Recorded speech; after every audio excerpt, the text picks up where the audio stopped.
How's it going, everybody? My name is Artorigold, and today I'm going to be going over a Reinhardt game, a very high-ranked game. As you can see on my team, I actually have Unkoe, Poko, and AKM, all of which are very famous in the Overwatch League, and they are very good players.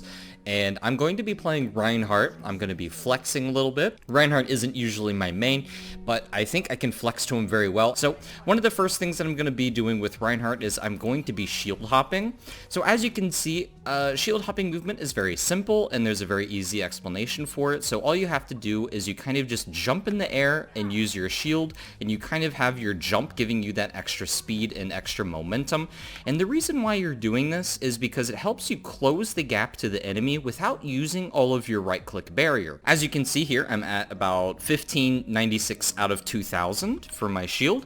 And it's really important to save the barrier because you might need it for some things, and you don't want it to just completely be wasted and gone by the time you get to the enemy. One of the other reasons why you want to take damage, you have a lot of armor, which has damage reduction properties, and by taking some of the damage and taking a little bit of health away from your character as well as from the barrier, it gives an opportunity to save both of them because you're going to have healers that are going to be healing you in the beginning of the game. I mean, obviously in the beginning of a game, shield hopping is extremely good because you're all grouped up and your healers are all still alive and they're able to heal you, so there's like no way you're gonna die if you use this technique, right? So what you're gonna be doing is you're basically gonna be aggressive. You see, I'm gonna be here and I'm gonna be waiting until I get healed. You don't want to fully commit to the damage, so I'll get in there and I'll do like 2 swings and like a flame strike, right? But at this point, I'm at half health. And once you're at like half health, that means your armor is gone, which means that it's much easier for people to kill you without the armor. So one thing to take note of Reinhardt is you want to be aggressive when you have the armor, but you want to play a little safer and passive until you get healed up and you have the armor back. So that's something you always need to kind of track. Always try to keep track of your health. If you're below 250 health, it's very dangerous. But if you're above, obviously, with the armor, it's very easy to stay healed. So here you land so if you land a Flame Strike is really good when the enemy team is grouped up, and especially good against people that have barriers. You know, like in this situation, these guys have no health, and they have their barriers up, and Flame Strike doesn't stop it whatsoever. It just goes through the barrier. The Flame Strike doesn't care. So when you use Flame Strike usage, you definitely want to use it on people when they're all grouped up. See, like right there, I think I hit like 3 of them. And you want to get aggressive here because the shield isn't going to stop them from taking any, like the hammer is literally just going to melt them. It doesn't care. But here, I'm going to back off. It's a little too aggressive. As you see, I think I get to like 40 health. So the key to Reinhardt is to be aggressive enough to where you can push forward and the teammates behind you are going to be able to push forward with you. If you're not being aggressive with Reinhardt and if you're just sitting still at a choke point, what's going to happen? You're not going to be, oh man, I obliterated that bird. If you're just sitting there holding right click with your shield, nothing's going to happen. It's basically just going to be a big shield war because the enemy team, they have a Reinhardt and Zarya combo as well. And it's basically just who has more damage on the shield. And no DPS hero really wants to focus on a Reinhardt shield. It's not something that is worth a whole lot of time unless maybe your Junkrat or Bastion or something like that, but that's not going to be the case in all, I think in most games that's not going to be the case. That's not quite the meta. So here what I'm going to be doing is I'm actually going to wait for the Zarya bubble. As Reinhardt, playing together with your Zarya is extremely important, and you want to be able to you be aggressive once you get the bubble. See right there, I get bubbled, and I also get a nano boost actually. So you want to get aggressive with Reinhardt, but you also want to wait for things like a Zarya bubble, especially if the enemy team has a Brig. If the enemy team has a Brig, she's going to be able to stun you and basically give you the most miserable experience of your life. And especially in this situation, I'm looking to use my ultimate because I have Shatter, right? And if I have, if I'm trying to use Shatter in an instance like this, where there's a Brig just right here, then she's probably just going to stun me and interrupt it, and I lose my ult, and I get 0 value out of it. And Earth Shatter is extremely good. So here, I'm basically waiting for a Zarya bubble, and then I'm able to get a big slam. Big slam. The nano was actually really, I think the nano wasn't overkill, actually. I think the nano was really good. The Nano basically is one of the easiest ults to farm, especially if you're a Reinhardt that's able to take a lot of damage. Since my main healer is a Overwatch League pro, it's Unkoe, I could really put some faith into him that he's going to heal me whenever I'm like really low or something. So even if I'm not the best Reinhardt, I could trust my healers.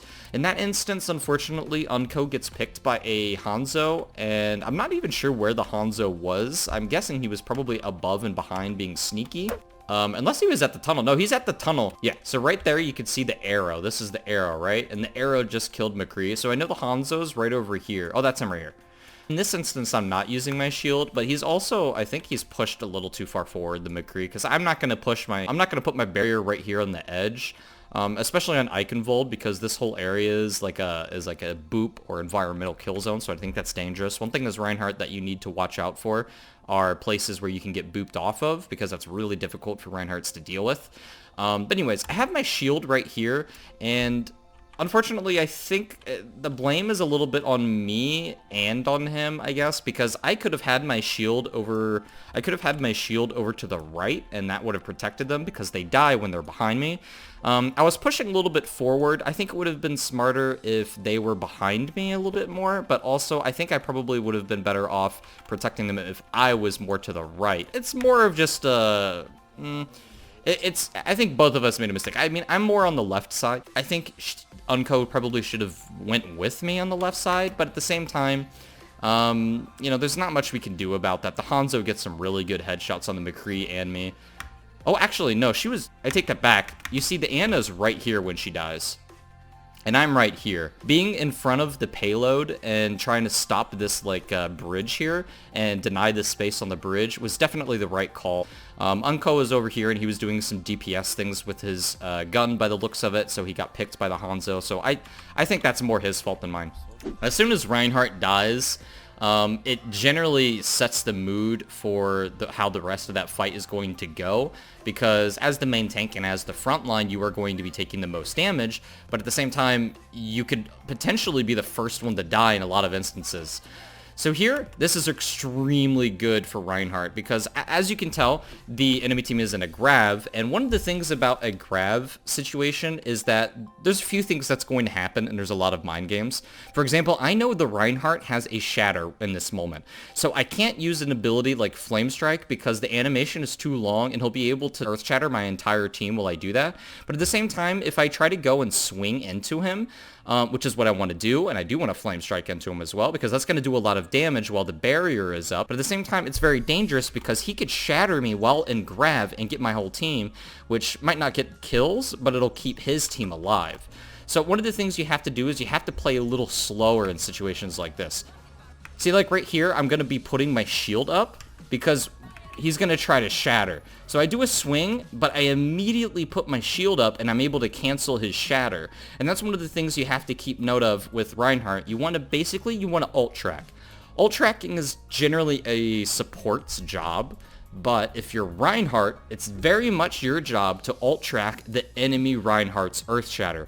And the best way to do that, of course, is to say, basically you look at your own ultimate and you say, okay, I have my ultimate, so that must mean he has his ultimate too. And that's basically how you can assume the ult tracking from the beginning. So by seeing that you have your own ultimate, you can always assume that the enemy has his ultimate, and there's always a lot of mind games when it comes to shatter versus shatter plays. And what I like to do is I like to do a hammer swing, but I like to do a fake hammer swing where I don't fully commit to the whole swing and I cancel it with my shield. So at that point, if they have a really bad reaction time, like Mangachu in this instance had a really bad, it's kind of surprising how bad Mangachu was in this instance because he is a really well-known player as well. But he's on Reinhardt, and I'm able to easily block that shatter. So don't commit to things like a Flame Strike if you know that the enemy has a shatter, because he can easily take advantage of that because the animation of a Flame Strike is too long. Take the shield down for just like a second. You can really jabait him.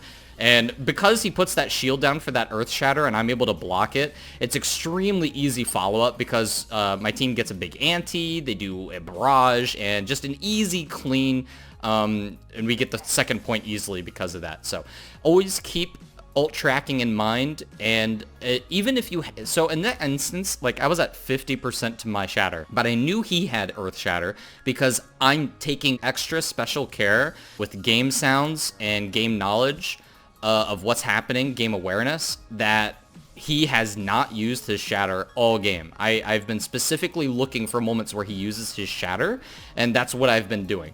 I've been basically just waiting to see when he uses his shatter. So another thing though with Ryan and Zarya is that you have, like as you can see, I have gold damage. It's very easy to get a lot of damage and earth shatters extremely quickly when you're Reinhardt. Especially if you have such amazing people like Unkoe and Poko who are healing you and providing you like top tier bubbles too. So as a Reinhardt, you're able to basically dominate the game and be a DPS hero, and that's exactly why Goats is so powerful as well, because Goats basically enables the Reinhardt to be a DPS hero. In that instance, it's very unlucky. We don't have a bubble. There's a nano visor behind us on the bridge, and they commit basically a lot of ults for that fight, which is fine. So one of the things on Eichenwalde on this point, even though we're on the 3rd point, you can tell that it's extremely difficult to try and go through this long, huge, I mean, this is really difficult because the enemy has this really nice protection on this gateway, this tunnel or whatever on the 3rd point, and there's so much space that you need to move forward in order to get anywhere, and it's very difficult. If you're in this position, it's really frustrating, especially at the higher level. I don't think this happens at lower ranks, but on really high SR games, you'll just get melted on the way to the bridge. So as you can see, I'm trying to shield hop, but the healing coming in, it just isn't enough, and I just get melted. I think we actually might need to change our composition a little bit. Going to a Widowmaker can be really good here because you can get onto the bridge on the top right. Junkrat's actually really good in that situation. Hanzo's good too. I think we swapped from a Pharah to a Hanzo, so that's pretty good. McCree is okay. I think McCree's only good in this meta when you have a Brig, because then it's more like a double stun meta. So here, I hold my shield a little too long because I know he has Earth Shatter though. So that's my main reason for holding the shield right there. Obviously, doing damage into the enemy grav is something I want to do, and I was doing a couple of hammer swings to test the waters for a Earth Shatter, but I didn't want to fully commit to it. Obviously, the enemy team was in a graviton, but so was my team, and that's why I didn't want to risk it. It's very risky to do that. So here, earth shattering people who are not covered by a shield, for example, if there's like 2 people that aren't on it, really unfortunate because the Hanzo had like 1 HP there. Sometimes what you can do is you can just like go to the side, or rather you use a hammer swing. You notice every time you do the first hammer swing, it moves your hammer from right to left. And when you do that, it's potential for you to actually completely move the enemy Reinhardt into the left side. And when you do that, you're able to create space. For example, if I use my hammer swing on this Reinhardt, he has the potential to get booped to the left, especially if the Reinhardt does like a little jump. If the Reinhardt does a little jump, like hits the A button, or rather the spacebar, and he jumps up into the air, then he gets moved away with your hammer. And when he does that, he moves over to the left, and that creates this opening in front of you where you're able to earth shatter the people who are behind him, because the shield is now probably only covering half of the people that it was before. So that's something that you could try to do as Reinhardt. It's really good. Well, on that note, one of the other things about Reinhardt is that if you are really low health or you're getting pressured, you're not able to like get back away from danger, and a Reinhardt is trying to swing at you, you could time your jumps with the hammer swing, and you're able to get pushed back a lot. Which goes into the same concept, which I'm not sure if this game has any examples of that happening. I don't know if I got anybody with that shatter, which is rather unfortunate. It's really difficult to say. Shatter is kind of buggy right now. I think everybody will know that. So here, as you can tell, I'm just going to be waiting for my Zarya. If you don't have your Zarya with you, it's really important not to engage. You really need a Zarya bubble. So here, this is a really good move by the Hanzo. I think you can build a Hanzo Dragon way quicker than a Zarya Graviton. In a situation like that, you can use your Dragon to try to get 1 kill, or rather, you can use it to try and separate the entire team. So here, I'm going to try to get really aggressive, and I'm actually just going to jump over the payload. which can be really good to get a better line of sight of them. But unfortunately, they have Rally, Hammond ult, and a Nano Boost. It's very difficult to push forward. So here, I'm just going to be waiting a little bit. Having a Junkrat on the third point is actually really good. It's rather difficult to deal with it. As you can see, Unkoe wants a D.Va here. D.Va would be really good at shutting down the Junkrat bombs, but unfortunately, I think we would rather want a 3 tank. So here the enemy dragon comes out from behind, and we get picked. 2 people get picked immediately, but I get the Nano Boost, which is decent, but I'm not really able to do anything with it. We're definitely down in this fight, so I'm actually going to back off. I have like 40 health. We commit the Grav, which, it was overtime. I guess I get why we did it. So that's rather a difficult situation. I think that's probably the best that we could have done there. So here we're going to be doing a Mei strategy on defense, which can be really good on Eichenwalde. It's especially good to basically separate the enemy front lines. And basically as Reinhardt, the ice wall, depending on how it's used, it's really good for you to be able to just charge somebody. So if the enemy team's running a Reinhardt of their own, it's very easy to just wall them off and to be able to just charge at them and then kill them against the ice wall. Here, they don't have that. They have like a Winston D.Va comp, so things are a little bit more difficult to try and trap them with an ice block because of those mobility moves that they have. So playing against a Pharah as Reinhardt is rather difficult because he's gonna be shooting around your shields and there's not much you can do about it. And same thing with the Winston D.Va, they're gonna be looking to get around angles on you that are difficult for you to deal with, and you're gonna have to play it safer. The Mei comp would definitely work way better if they had a typical Reinhardt Zarya, which is something you usually see on Eichenwalde. I'm actually curious why they're running Winston D.Va on this point. I don't think it's that good, but maybe they stream sniped and they knew that they had a Mei or something. That actually would explain a lot. If they stream sniped and they knew that we were running a Mei, then going Winston D.Va was absolutely the right pick. So in this instance, I'm going to be trying to play with my Mei, and I'm going to kind of wait to see when they have a movement ability used. Such in that situation, I'm actually going to commit my Shatter here because, as you can see, it's really difficult to kill these tanks. Like, the Winston has the Nano Boost, so he's extremely tanky, but the enemy Mercy is Valkyring right now, so it's really healing all of them. And I think they have a Ananade. Yeah, they have the Ananade heal buff while a Valkyrie Mercy is healing them, and there is a Nano Boost on them. So I'm going to go ahead and we're going to commit Earth Shatter to try and kill them off and CC them, so there's less damage coming out from that Nano Boost. But another reason why we do that is because, like I said before, it's really easy to get your Shatter up. As you can see, look, I'm already at 30% to my next Shatter. It's extremely easy to build that. Looks like we actually have a Hammond. I don't know where that came from. I don't know when that happened. So here, one of the things I like to do is, I like to take the stun from the Brig. In this instance, I get antied as soon as I get stunned, which is unfortunate.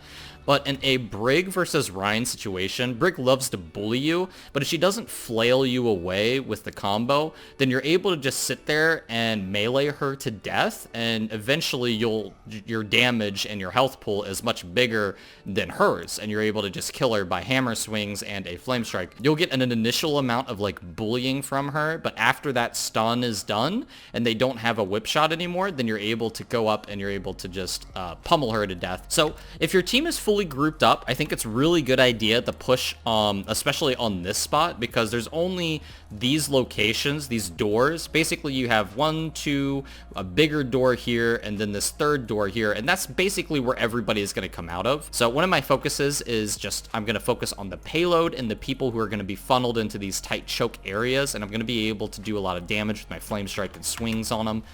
So pushing up here is extremely good. So one of the things, try not to take your energy charge away from a Zarya. Just take your shield down whenever a Zarya bubble happens. So here, really unfortunate, I get hacked, I get stunned, I get hooked. I mean, this is just the Reinhardt's nightmare, right? When a Brig stuns you, you get hooked, and then you get hacked by a Sombra. I mean, what can you do as Reinhardt in that situation? You could probably just hold down right click and turn your sensitivity button up and swing your hammer around and big 360 directions. That's about it you can do. So here I get a really good charge on this Roadhog. I'm not going to commit Earth Shatter to this because we've already won the fight. And I'm going to go ahead and try to block all that bomb from anybody who's maybe behind me. One of the things you can try to do, it's really map dependent. You can try to get in a really sneaky flank spot by Reinhardt and sit there crouched and waiting for the enemy team to move in, and then you shatter them from the back. In this instance, I'm not going to do that because they are not running a shield tank. They have a D.Va and a Roadhog as their only tanks on Eichenwalde, and because of that, as you'll see, I'll be able to get a big slam. There's just nothing they have to block the slam, so there's no reason to do that kind of flank play. I do think it was bad of me to go into that tunnel because that means I got out of line of sight on my own Ana. However, I do think it was good that I was able to pick their Ana, meaning that they're down their main healer, which is a lot of value. If you're able to get a main healer, that's usually worth trading, and that usually means you have a huge advantage in the fight. However, I definitely should have backed off there. So here what I'm going to do is I'm not really able to do much to those two, and I'm going to take a lot of damage for it, but I don't care. I just want to deny the Hanzo and D.Va. Like, I don't want them to be up here. I don't want them to have the high ground. And that's all I'm doing. I'm just denying them the high ground. Even though I can't really commit to that fight, I'm trying to deny them the high ground as much as possible. And by doing that, I'm able to focus on here. So one of the things I really need to look out here is a hook, because Roadhog's clearly going to be trying to hook me when I get stunned. Luckily, Mangachi really messed that up. However, I also get hacked, so I don't think it matters.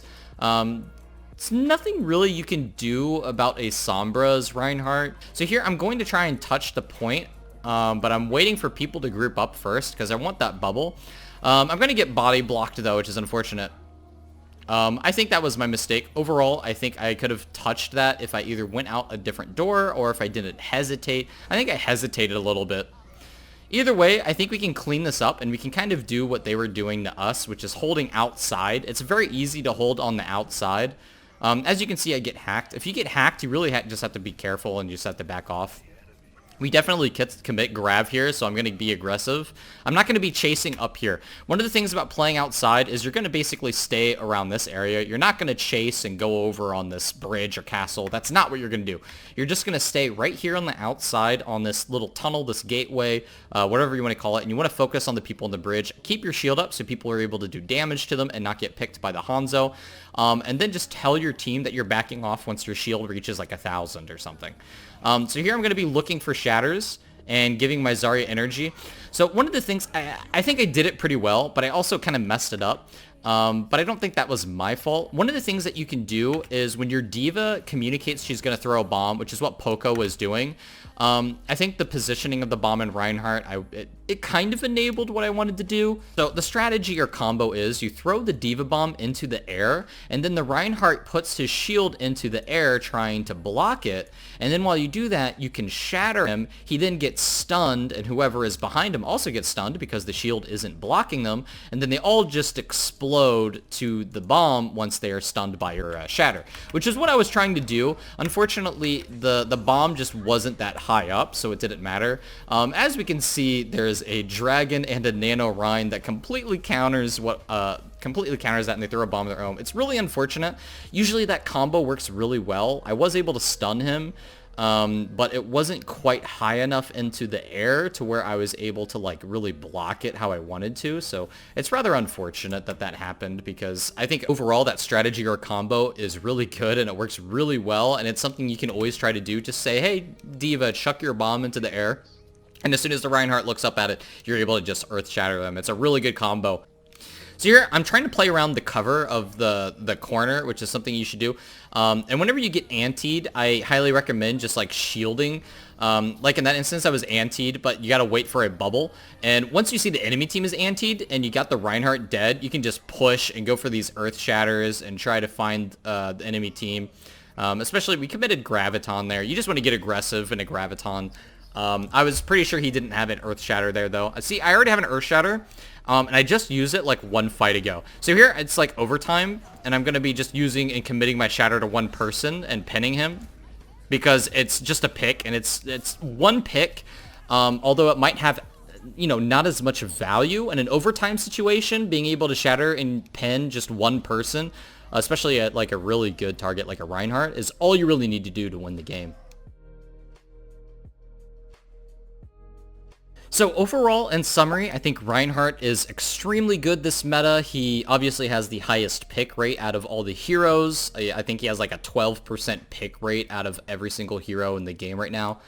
Which is huge because on average, I think most heroes are like 4 to 3%. He's extremely good with Ana and when enabled by Nano Boost and heals, and he's also extremely good partnered with a Zarya because the barrier allows you to do more things that you wouldn't, and it allows you to not get stunned, which is extremely important. You want to ult track enemy earth shatters. Just keep in mind when the enemy has a earth shatter and when you have it, and you always want to try to block it. That is the priority. If you can get your shatter off before him, that's better. Try not to use your flame strike whenever it's a situation where he has his ult and you do too. That's what I have on Reinhardt and my general tips for him. I hope you guys can take something away from that. The biggest tip I can give to those who are at lower ranks playing Reinhardt, don't be scared. Press W, push forward, use shield hopping, and get aggressive. Do not stand at the choke for long periods of time waiting for the shield to just die. You want to get in there and start swinging your hammer, and you just have to have faith in your healers and in your Zarya that they are going to keep you alive and well. Anyways, that's all I have for today, guys. Thanks so much for watching, and I'll see you guys next time.